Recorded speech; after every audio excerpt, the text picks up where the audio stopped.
I'm Peter Lehane, and I'm here after winning the RTE Student Award for Best Overall Social and Behavioural category in BT Young Scientist.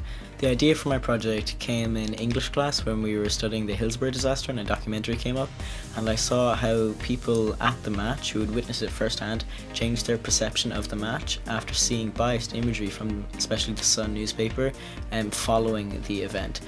And in a world we are now dominated by social media and all these different media outlets wanting to give you their view of different events in the world, I wanted to see to this effect how malleable your memory is and how images can affect this. So I brought my fourth year group to the cinema, and I took a group photo of them in ecstatic expressions, and I'll show them to this later.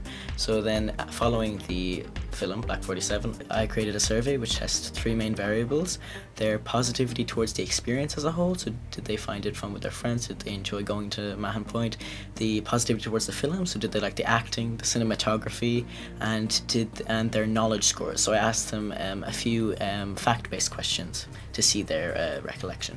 So 3 weeks later, I introduced my ecstatic photos to one group and no photos to another group, my control group and my experimental group. So the experimental group, after seeing this ecstatic photo, had increased rates in positivity towards the experience in greater numbers than the control group, and the control group had higher decreases in positivity. So this did support my hypothesis.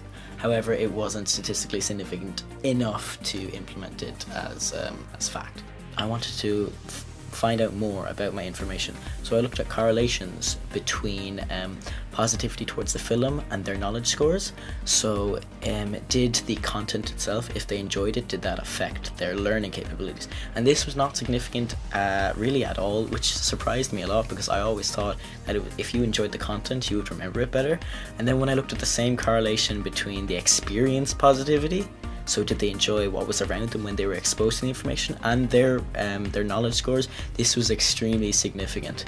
So rather than the content itself, it was the experience around them when they were exposed to it that had the greatest effect on their academic success, how they would recall the information.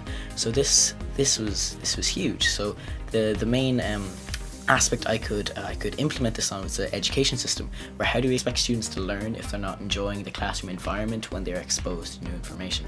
So optimism from teachers could be looked at in further research, also classroom layout. This could all prove beneficial to academic success of students when they are exposed to new information.